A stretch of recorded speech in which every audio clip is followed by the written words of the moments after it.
Alors,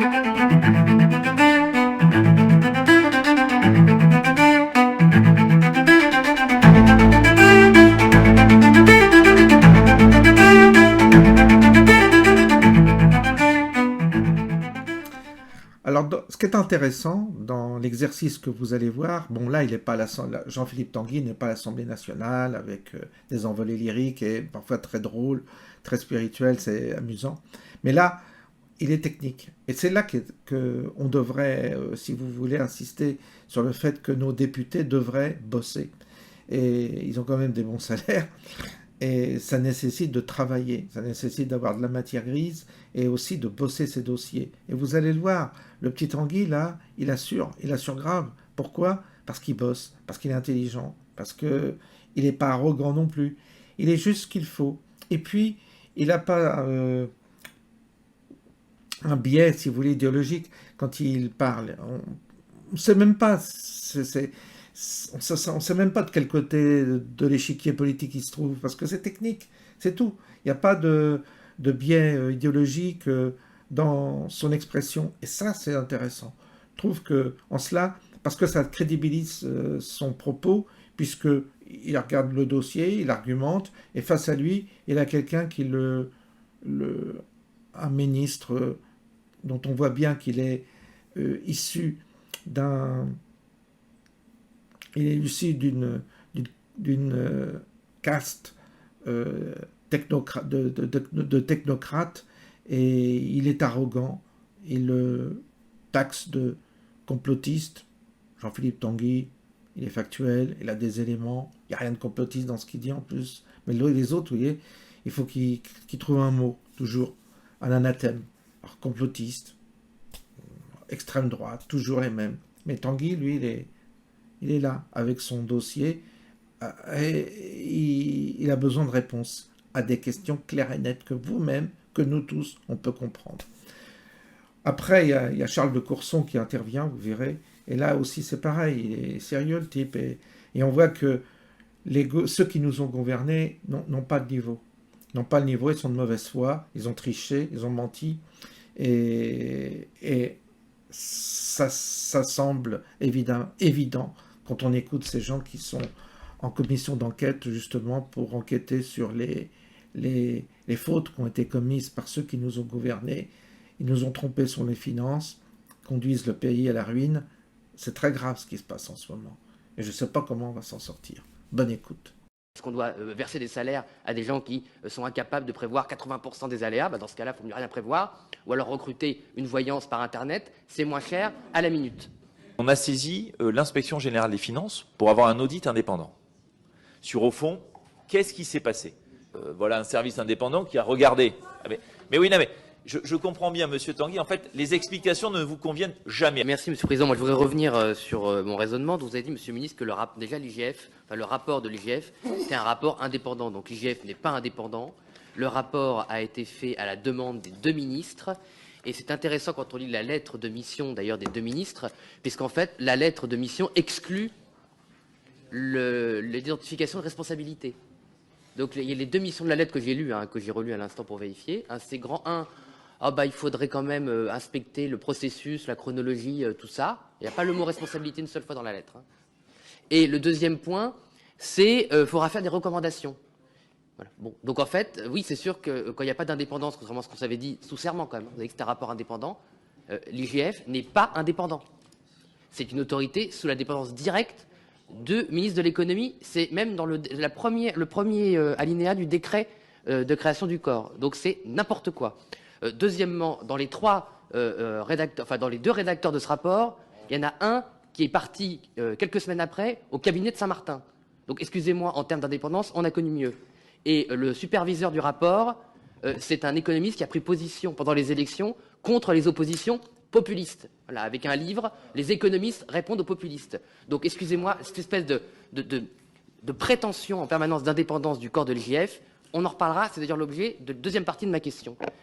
L'IGF fait donc un rapport de contrôle sur l'IGF, puisque le modèle du Trésor, c'est un modèle IGF. Les deux membres, toute la direction du Trésor, les dernières directions du Trésor, ils sont IGF. Vous êtes vous-même un IGF. Et les 2 membres du Trésor qui ont supervisé le Trésor, ils ont fait des allers-retours permanents avec des cabinets ministériels macronistes.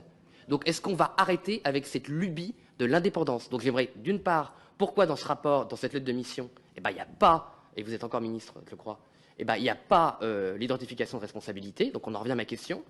Vous n'avez pas répondu à ma question. Si c'est technique, pourquoi les techniciens ne sont responsables de rien? Troisièmement, si les techniciens sont responsables de rien et que la technique est mauvaise, est-ce que la technique se justifie son existence? Est-ce qu'on doit verser des salaires à des gens qui sont incapables de prévoir 80% des aléas? Dans ce cas-là, il ne faut mieux rien prévoir. Ou alors recruter une voyance par Internet, c'est moins cher à la minute. Donc en fait, Monsieur Tanguy, votre fantasme, mais ça y est, on y vient, parce que vous aviez bien une explication. Tout ça est un grand complot. Tout ça est un grand complot organisé, c'est ça votre thèse. Comme vous n'êtes pas satisfait...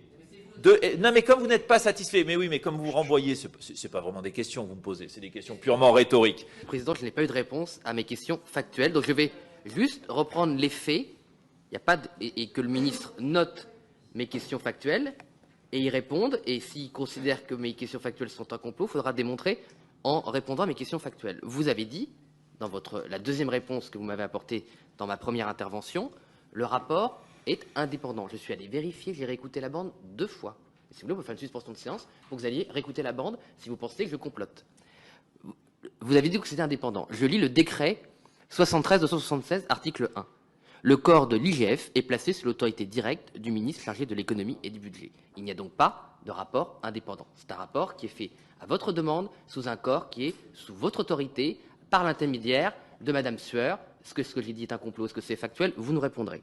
Je prends la lettre que vous avez adressée à Madame Sueur, chef du corps de l'IGF, signée Bruno Le Maire et Thomas Cazenave, même si la lettre elle-même est à la première personne du singulier, ça c'est pas de ma faute, ou alors il y a un complot, où vous me demandez, et c'est très intéressant, que vous souhaitez confier à l'IGF une mission portant sur l'établissement des prévisions de recettes publiques en amont, durant, en aval de la procédure budgétaire.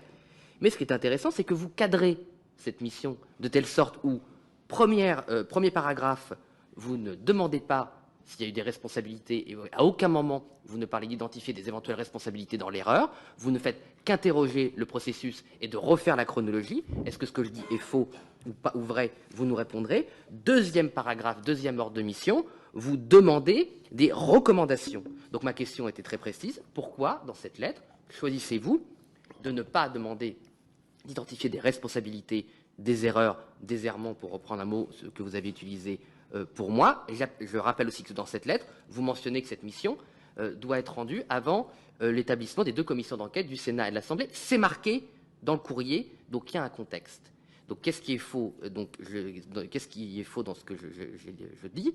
Par ailleurs, dans les auteurs de ce rapport qui est rendu, qui n'est donc pas un rapport indépendant, il y a Madame Émilie Maisonnave, nouvelle inspectrice des finances nommée en 2022, qui, à ma connaissance, mais c'est très dur d'avoir les parcours des inspecteurs des finances, n'a pas d'engagement par ailleurs. Monsieur Paul-Armand Veillon, qui, est-ce que c'est une erreur, quelques semaines après, est nommé au cabinet de Laurent Saint-Martin, qui, sauf erreur, n'est pas un ministre apolitique.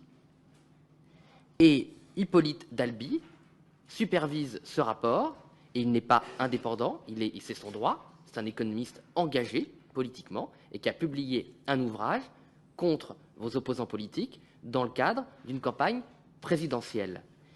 Donc ce rapport rend des conclusions que vous avez données, mais vous ne pouvez pas, enfin comment expliquez-vous que vous prévalez à plusieurs reprises de ce rapport en prétendant qu'il est indépendant, parce que vous avez besoin de ce rapport pour ne pas établir de responsabilité. Donc moi je vous repose la question que vous avez posée 3 fois, et qui n'est pas justement un complot, parce que si je pensais que c'était un complot, je ne vous poserais pas la question, et que par ailleurs, ça fait longtemps que j'ai adopté la position de Michel Rocard, à savoir qu'entre la compétence et le complotisme, je pense toujours que c'est la compétence qui domine. Pourquoi vous avez sciemment choisi de ne jamais vouloir identifier de responsabilité dans ces 64 milliards d'erreurs, autres qu'un problème de chronologie et un problème de modèle? Et ma dernière question, qui est aussi, vous que je n'ai pas eu de réponse, oui, cette responsabilité tourne autour d'un modèle qui est sur la responsabilité du Trésor, et les responsables du Trésor, durant les 7 années de macronistes, sont fait des allers-retours permanents, Monsieur Moulin, Monsieur Dumont, entre les cabinets macronistes et des responsabilités à direction. Bien, c'est la dernière question. Oui, mais elle est précise. Ça va être simple.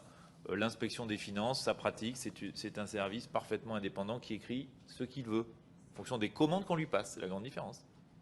On les missionne et après, ils rendent des rapports. Moi, je suis désolé, une grande attention sera portée aux causes des écarts de prévision. J'ai l'impression que c'est l'objet même de la commission d'enquête. Voilà. Et vous vouliez quoi que la question principale, c'est pourquoi il y a eu ces écarts? Je parle de la loi de finances initiale pour 2024. Comment un ministre a pu, et c'est lui qui assume politiquement, mettre une recette de 72 milliards alors que l'année précédente on était à 55, sans interroger les services en disant mais c'est pas possible vos estimations, vous vous trompez. Alors oui, parce que moi j'ai interrogé la direction du Trésor, comment ils expliquent? Alors on nous dit, on n'avait pas vu qu'il y avait des reports déficitaires d'EDF.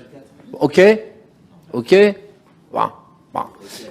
Et qu'il y avait la CGM. Non, mais je vous donne les explications. Je les ai par écrit en tant que rapporteur général, pas dans le cadre de cette commission d'enquête. Voyez. Je dis c'est pas possible que des ministres, parce que vous êtes en train de tuer la démocratie par votre comportement. Mais bien sûr. Mais qu'est-ce que pense le peuple français?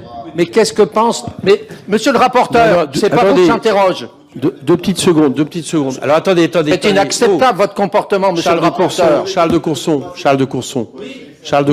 Deux petites secondes. Charles, là vous parlez sans micro, ça sert à rien. Oui, alors attendez, on va revenir calmement. Oui, je vais répondre. Oui, mais juste une chose. Est-ce que vous pouvez attendez. Non, mais c'est bon, je vais répondre là. Non.